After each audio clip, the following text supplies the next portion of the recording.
My talk is about cross-cultural communication. That sounds pretty simple, right? It's just a talk between two cultures. But I believe there's something a lot more important than just talking about what your ethnicity is, what your race is, what are your beliefs. And so this talk, I hope, will help you guys to understand what does it truly mean to talk to another culture. In honor of Miss Pike, I am citing my sources.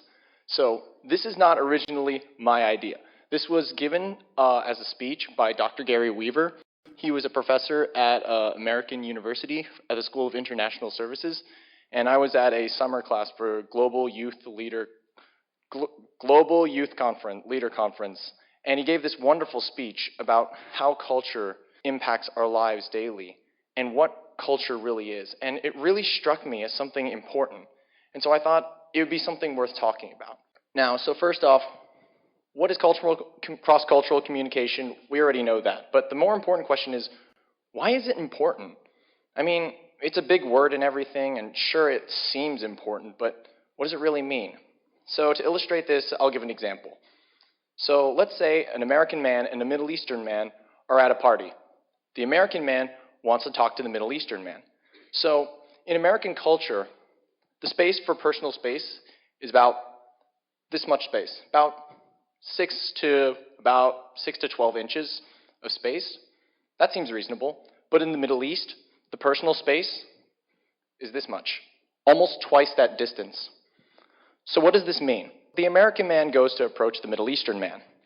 The Middle Eastern man thinks he's coming a little too close, so he takes a step back. The American man says, wait a minute, is he ignoring me? Let me try and talk to him more. So he takes a step forward. The Middle Eastern man says, whoa, you're coming way too close, buddy. And so he takes a step back. The American man takes a step forward. The Middle Eastern man takes a step back. Forward, back, until the Middle Eastern man trips over the punch bowl and everything spills over and the night is ruined. What happens when they go home? The American man goes home and he goes to his mom and says, Middle Eastern people, they just don't want to talk. They are cold people. They don't even want to appreciate good conversation. The Middle Eastern man goes home. What does he tell his mother? Man, Americans are so pushy. This person just kept getting in my face. He wouldn't leave me alone. And I tripped over the punch bowl and I got embarrassed in front of all my friends. What's up with that? So, what happened here? It was just a miscommunication of personal space. That's all it was. And yet, because of this event, both people walk away with a misinterpretation of what the other culture was. And so this is why cross-cultural communication is so important. It's not just about speaking the other person's language or knowing enough about their religion to get it right on an exam or something. It's about truly understanding where that person comes from so that these kinds of miscommunications don't impact our world today. Now that we're on the topic of culture, there's something very important we need to talk about. Generalizations versus stereotypes. Raise your hand if you are Asian in this audience. Good. I dare you to prove me wrong if I said most of the people in this audience are Asian. But the point is that generalizations are patterns that we see in the world that sometimes they're based on facts and some are more true than others. But when we start applying a generalization too much, well, let's say I said that of all the Asians in this audience, probably all of them want to get into an Ivy League college. Heck, let me go a little further. Maybe all of them just want to be smart for the sake of being smart. Maybe all of them just want to take our jobs. Whoa, when did that escalate? Why did I make that jump? It's not fair to me to make those jumps. And so that's where we get this racism and prejudice and discrimination. It's when we take generalizations and we broaden them to the point where they're just not true. So here's the dilemma. If we're going to communicate effectively about cultures, we have to make generalizations, or else we have nothing to go off of. But at the same time, we can't take these generalizations and place them over everybody, because then that's just wrong. We're just making false assumptions about other cultures. This was a nice graphic that Mr. Weaver described to me to illustrate what culture really is. Now, Dr. Weaver described culture as an iceberg. Sure, there looks like there's a lot on top, but what we really need to know is the bottom stuff, because that's the stuff that's going to sink the Titanic. So, On the top, we see what we normally think of. Appearance, dress, dialect, food, customs, pretty normal stuff. So let's dig deeper, and we get to beliefs. Religion, history, makes sense, some touchy-feely stuff, but normally we just stop there.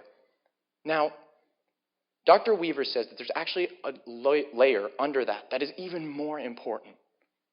Values. Values are the heart of what cultures are. What are values? Ta-da! This is the grand value scale. And this makes up almost all of the cultures in the world. The simple phrases, to be and to do. To be usually relates to Eastern cultures. To do usually relates to Western cultures. How does that work? Think about it. Americans and the Western society, we like to do things. We like to act. We don't like to sit by and just let things happen. No, we want action. We like independence. We like to strive for our own future. We like that class mobility. But what about in the East? Eastern cultures, generally. We want to be something. We want to be in that status. We want to be in harmony with our world. We want to reflect on the past to improve ourselves. And so what's interesting is that we may think that these are very far apart, but a lot of these ideas intersect with each other. Like, take the Midwest, which, let's face it, I lived in the Midwest for 10 years, and I was one of 3 Asians in an all-white school. Like, that culture, just inside the United States, is completely different from the culture in California. And so what? Why is that important? Well, if we're going to talk about cultures, we have to ignore the beliefs. We have to even ignore those kinds of things. Not really ignore them, but more of they're not the most important things that we need to address. The most important thing we need to know about someone when we're talking about culture is, what do they value? Are they someone who wants to be something, or are they someone who wants to do something? And the truth is, neither side is correct. It's fine to be something. It's fine to do something. There's no wrong or right culture. Culture is just a lens. It's a way for us to look at people, look at our world, and interpret it. And so when we're talking about other cultures, it's important to acknowledge this. This is kind of the call to action of my presentation. This is the place where we can start a cultural revolution. In this day and age of social media and the internet, we all become so caught up in the idea that I can talk to someone in China, 20, 50 miles away, hundreds and thousands.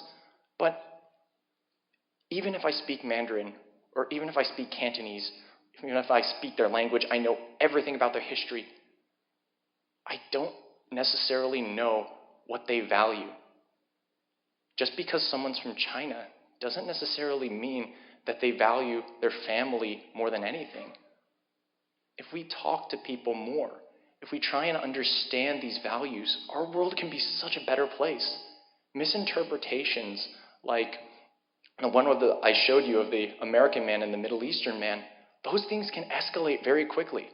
And the way we can avoid that is if we really know what we're talking about on a value-to-value basis. We need to start respecting other people's values, and we need to know how to talk to other people effectively. Thank you.